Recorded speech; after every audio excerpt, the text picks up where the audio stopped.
नमस्कार मित्रों, मैं डॉक्टर राजकुमार रियान सिंधी यूट्यूब चैनल में आप लोगों का पुनः स्वागत करता हूं। आदिकाल मित्रों, हम लोग पढ़ रहे हैं। आदिकाल में सिद्ध साहित्य के बाद हम लोग नाच साहित्य का अध्ययन कर रहे हैं और नाच साहित्य का हमने विशेषता, नाच साहित्य का उदय, नाच साहित्य का परिचय इससे पहले हम वीडियो में दे चुके हैं। आज हम लोग पढ़ेंगे नाच साहित्य के प्रमुख कवि, नाच साहित्य के प्रमुख कवि।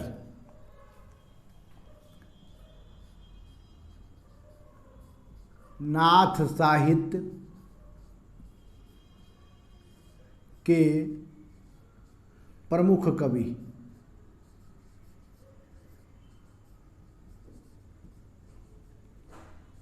मित्रों, एक चीज ध्यान रखिएगा कि नाथों की जो संख्या थी वो 9 मानी गई है। नाथों की संख्या कितनी मानी गई है? 9 मानी गई है। और जिनके वजह से यह प्रसिद्ध हुआ नाथ संप्रदाय, ठीक है, यह कह सकते हैं कि नाथ संप्रदाय के प्रवर्तक के ही रूप में, जैसे क्या बोलते हैं, जिस कवि का नाम आता है उसका नाम क्या है? उसका नाम है गोरखनाथ। क्या है मित्रों? गोरखनाथ, ठीक है। याद रखिएगा, जिस कवि का हम लोग सबसे पहले अध्ययन कर रहे हैं वह गोरखनाथ हैं, जिनका मुख्य केंद्र गोरखपुर है। और जो इनके विषय में सबसे पहले जिस चीज़ की हम लोग चर्चा करेंगे मित्रों, इनका सबसे पहला जो मुख्य पॉइंट है, जो बार बार पूछा जाता है किसी भी परीक्षा में, सबसे पहले इनके समय पूछा जाता है। क्या? समय। कि मतलब यह कब थे? तो समय के बारे में मित्रों बता दें कि समय के बारे में बहुत ही मतभेद है। सबसे पहला विचार अगर हम लोग किसी का रखते हैं, सबसे पहला विचार, तो उनका नाम है राहुल सांस्कृत्यायन। राहुल सांस्कृत्यायन।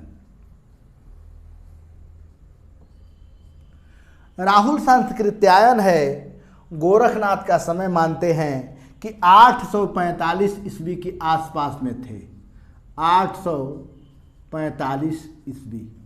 ये किसका समय है? ये राहुल सांस्कृत्यायन अपना जो है कि विचार देते हैं कि गोरखनाथ का समय 845 ईस्वी के आसपास में है। जबकि हजारी प्रसाद द्विवेदी जो दूसरा इनका महत्वपूर्ण विचारक हैं, हजारी प्रसाद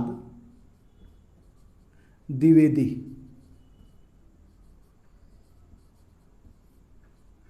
हजारी प्रसाद द्विवेदी ने माना कि इनका समय 9वीं शताब्दी में है। कब?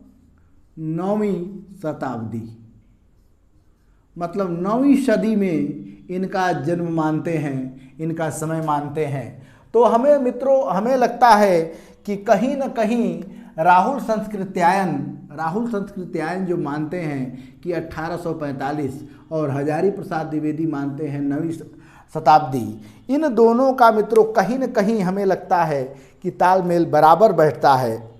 लेकिन इसके बाद जो बड़े अच्छे शोधकर्ता थे जिन्होंने गोरखवाणी का संपादन किया था, उनका नाम है पीताम्बर दत्त बर्थवाल। पीताम्बर दत्त बर्थवाल।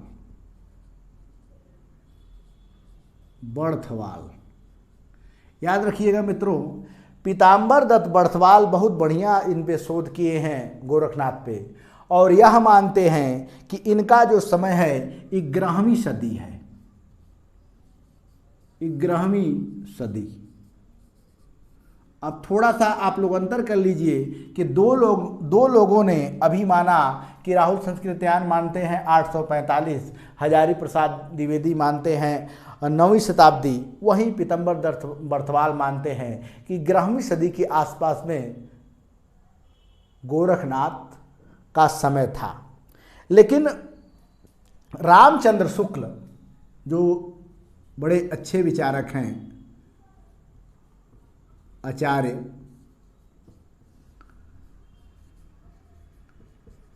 रामचंद्र शुक्ल। रामचंद्र शुक्ल ने कहा कि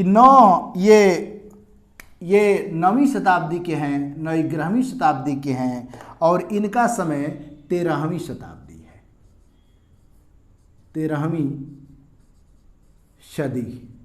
13वीं सदी में इनका समय मानते हैं और यह मानते हैं रामचंद्र शुक्ल कहते हैं कि इनका जो है कि पृथ्वीराज के समकालीन थे। रामचंद्र शुक्ल ने क्या कहते हैं? रामचंद्र शुक्ल कहते हैं कि ये पृथ्वीराज चौहान थे उसके समकालीन थे, इसलिए इनका समय 13वीं शताब्दी मानना ज़्यादा महत्वपूर्ण होगा। इन्हीं के अनुसार एक इनके जो अनुयायी थे डॉक्टर राम कुमार वर्मा, याद रखिएगा मित्रों, डॉक्टर राम कुमार वर्मा।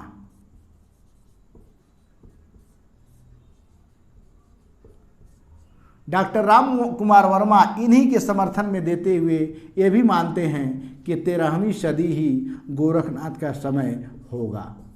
तो ध्यान रखने की ज़रूरत है मित्रों कि रामचंद्र शुक्ल और डॉक्टर राम कुमार वर्मा का जो मत है, दोनों का मत एक ही है। दोनों कहते हैं कि 13वीं सदी में ही गोरखनाथ का समय था, जबकि इससे पहले राहुल संस्कृत्यायन सबसे पहले 845 मानते हैं, हजारी प्रसाद द्विवेदी 9वीं शताब्दी मानते हैं, पीतम्बर दत्त बड़सवाल 11वीं शताब्दी मानते हैं। अभी असिस्टेंट प्रोफेसर की परीक्षा इससे पहले हुई थी तो उसमें पूछा भी था कि जो पीतम्बर दत्त बड़सवाल हैं वह किस शताब्दी को मानते हैं, तो 11वीं शताब्दी में यह पीतम्बर दत्त बड़सवाल मानते हैं।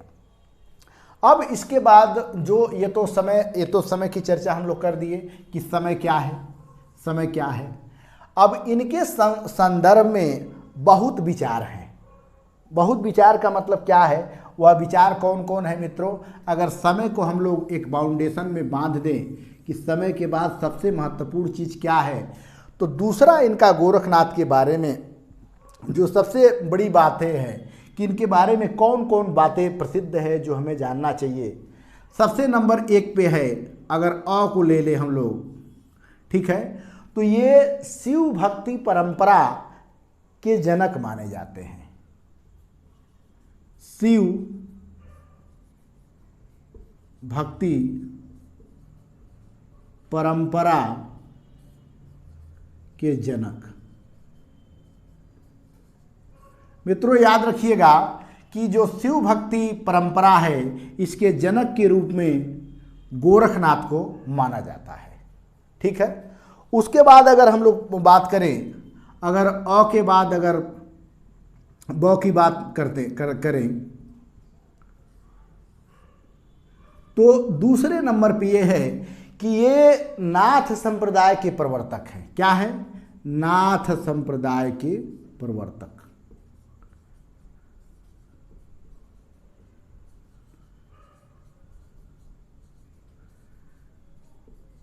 ध्यान दीजिएगा मित्रों कि नाथ संप्रदाय के प्रवर्तक के रूप में गोरखनाथ को माना जाता है। कि नाथ संप्रदाय के प्रवर्तक कौन है? तो गोरखनाथ है। इसके बाद जो है क्या बोलते हैं, एक और इनको बहुत बड़ी उपलब्धि है, ठीक है। और बड़ी उपलब्धि क्या है कि यह जो 6 चक्रों वाला योग मार्ग इन्होंने चलाया। 6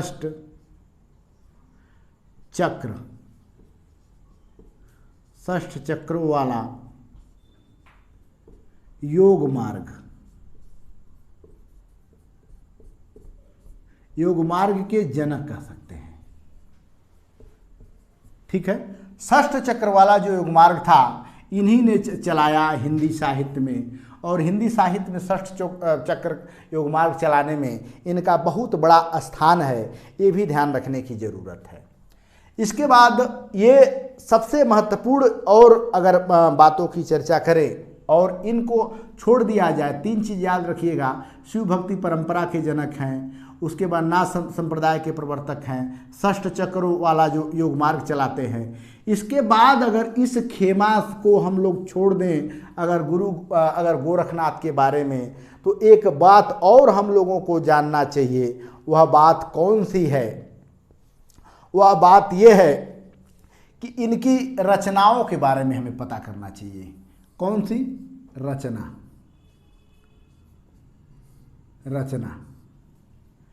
जो पीतम्बर दत्त बर्थवाल हैं, पीतम्बर दत्त बर्थवाल गोरखवाणी में 14 रचनाओं को प्रमाणिक माना है। कौन? जो प्रमाणिक रचना है, प्रमाणिक रचना, ठीक है। प्रमाणिक रचना इनकी कितनी है? 14 है। किसके अनुसार?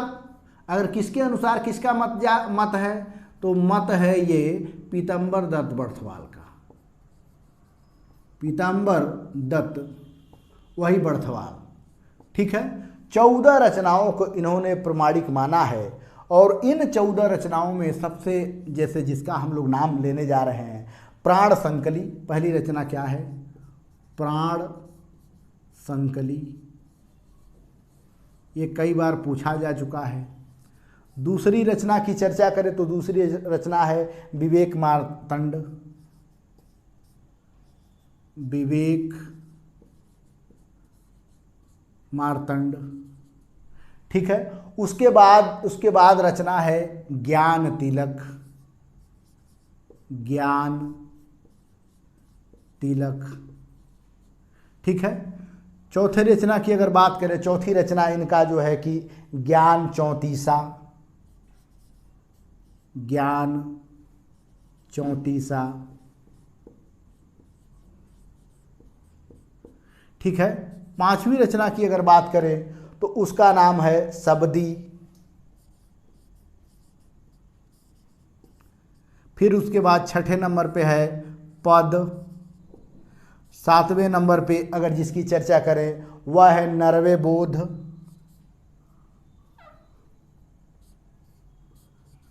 नरवे बोध, ठीक है। आठवें नंबर पे इनकी रचना का नाम है आत्मबोध,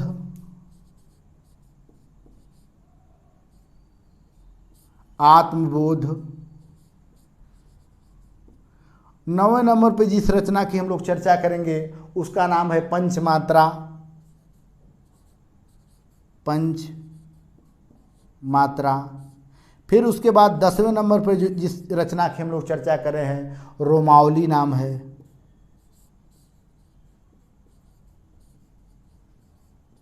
11वें नंबर पे जो रचना है उसका नाम है सप्तवार।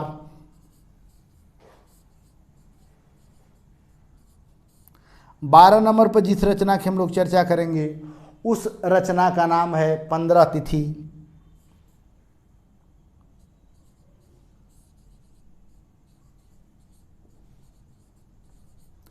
तेरह नंबर पे जो रचना है, 13 नंबर पे रचना का नाम है शिष्या दर्शन।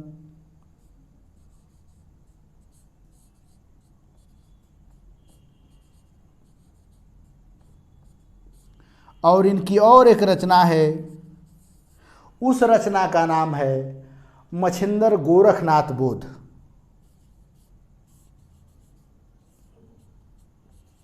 मच्छिंदर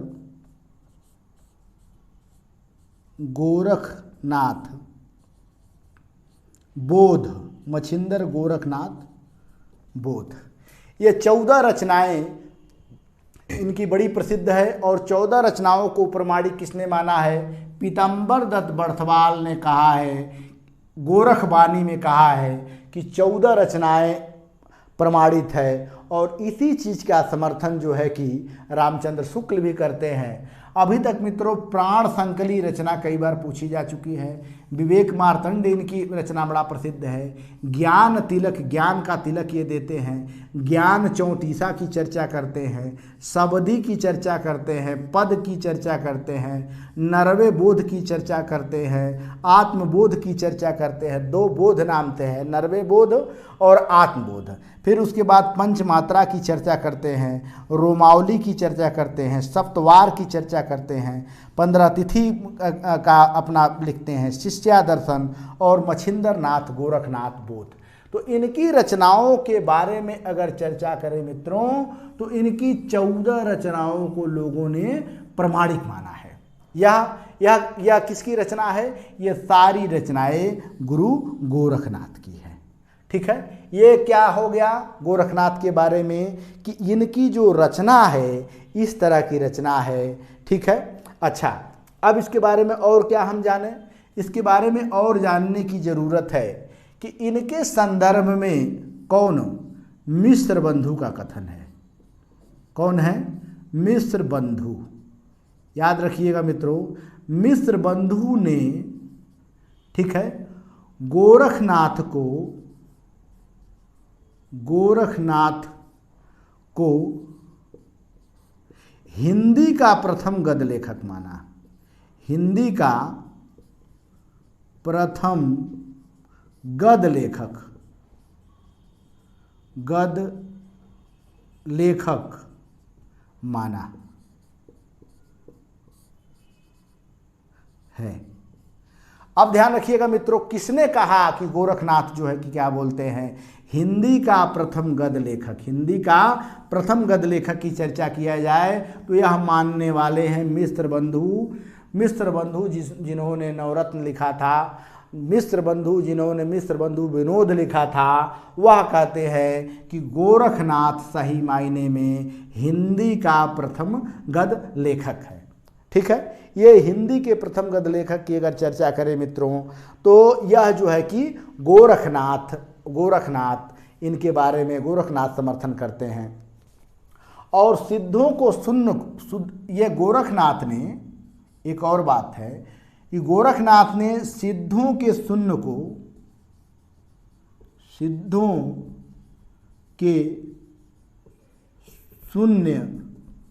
को अलख निरंजन कहा। अलख निरंजन कहा है। याद रखिएगा मित्रों, गोरखनाथ ने सिद्धों के शून्य को क्या कहा है? अलख निरंजन कहा है। किसको कहा है? अलख निरंजन कहने वाले जो है कि क्या बोलते हैं गोरखनाथ, किसको कहते हैं? सिद्धों के शून्य को। और अगर इनके हम लोग जो इनके अगर गुरु की चर्चा करें कि गुरु कौन है, तो गुरु भी बड़े प्रसिद्ध हैं। वह कौन है? मत्स्येंद्र नाथ इनके गुरु हैं। याद रखिएगा कि गुरु कौन है? मत्स्येंद्र नाथ। ठीक है, इनके बारे में जो कहानियाँ प्रचलित है, कुछ निश्चित इनके बारे में लोग नहीं बताते हैं। कई लोगों का कई मत है कि पंजाब घराने से जैसे इनका संबंध था और मत्स्येंद्र नाथ से मिलने के बाद इनका जीवन ही बदल गया। लेकिन परीक्षा के दृष्टि से हमें इतनी बातें जानना चाहिए। अब इसका आप लोग एक शॉर्ट स्क्रीन ले सकते हैं। शॉर्ट स्क्रीन लेने के बाद हम आगे बढ़ते हैं कि शॉर्ट स्क्रीन लेने के बाद और क्या इसमें होना चाहिए। ठीक है, इसमें और क्या क्या होना चाहिए पहले एक बार आप लोग देख लीजिए। अब इसके बाद गोरखनाथ के बारे में विद्वानों का मत क्या क्या है, इस पे हम चर्चा करेंगे। ठीक है, ये हम मिटाते हैं। आप लोग शॉर्ट स्क्रीन ले चुके होंगे। आगे बढ़ते हैं।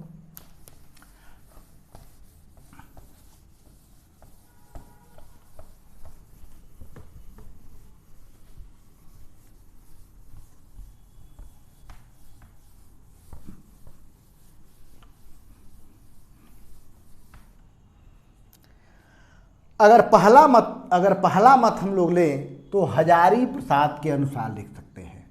गोरखनाथ के संदर्भ में विचार। गोरखनाथ के संदर्भ में विद्वानों का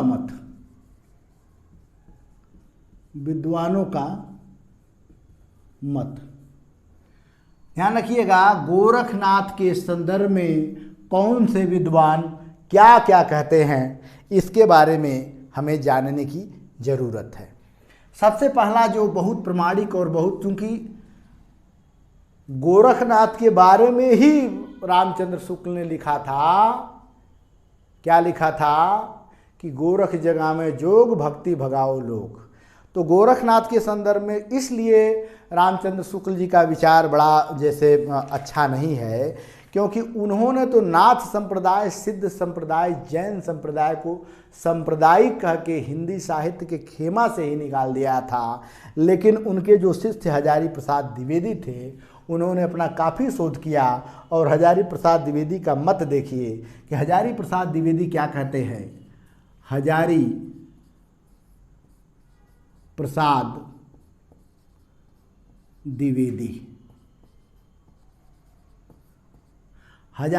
द्विवेदी का सबसे पहला जो कथन है वह क्या कहते हैं, नंबर 1 कर लीजिए। कहते हैं कि नाथों का संबंध सेव से, नाथों का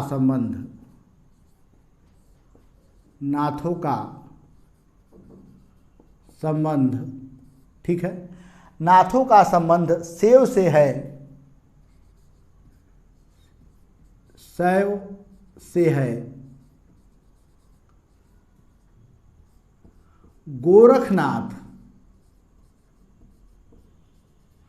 गोरखनाथ मूलतः शैव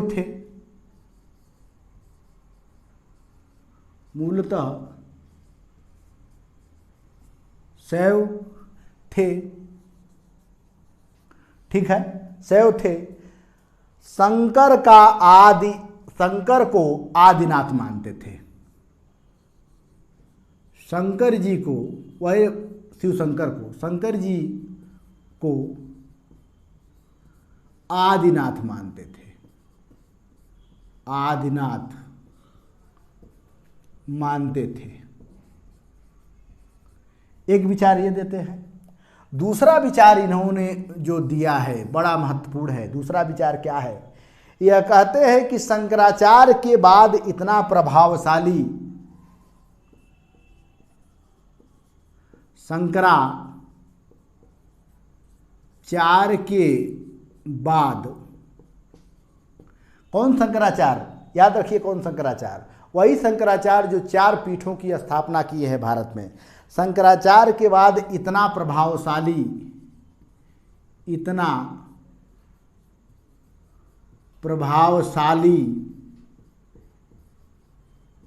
ठीक है, शंकराचार्य के बाद इतना प्रभावशाली और इतना महिमान्वित और इतना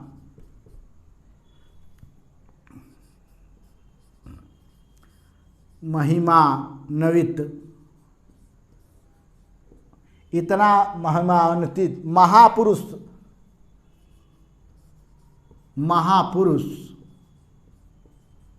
ठीक है, शंकराचार्य के बाद इतना प्रभावशाली और इतना महान्वित पुरुष भारतवर्ष में दूसरा नहीं हुआ।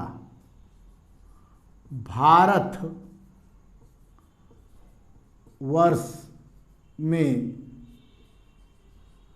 दूसरा नहीं हुआ,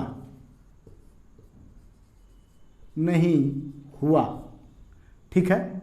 शंकराचार्य के बाद इतना प्रभावशाली, इतना महामान्वित महापुरुष भारतवर्ष में दूसरा नहीं हुआ। भारत के कोने कोने में उनके अनुयायी पाए जाते हैं। भारत के कोने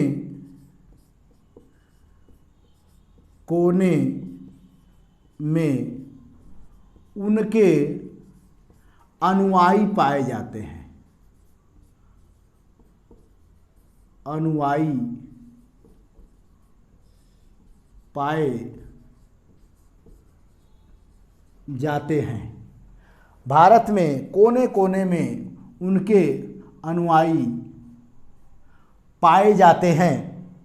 भक्ति आंदोलन के पूर्व सबसे अधिक शक्तिशाली भक्ति आंदोलन के पूर्व सबसे शक्तिशाली भक्ति आंदोलन के पूर्व सबसे शक्तिशाली धार्मिक आंदोलन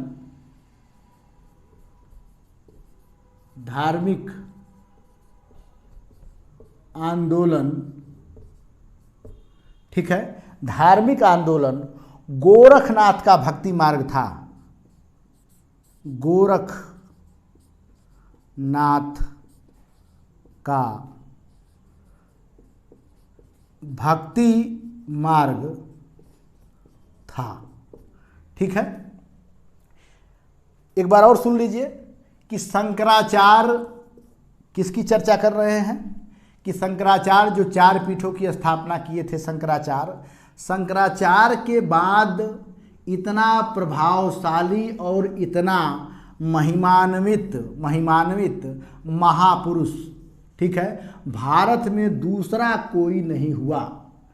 भारत के कोने कोने में, एक चीज़ ध्यान रखिएगा कि भारत के कोने कोने में जो सरंगी बजाते हुए साधु आपको दिखाई देते हैं, कानों में कुंडल पहने हुए जो साधु दिखाई देते हैं, वह गोरख परंपरा के ही है। भारत के कोने कोने में उनके अनुयायी पाए जाते हैं।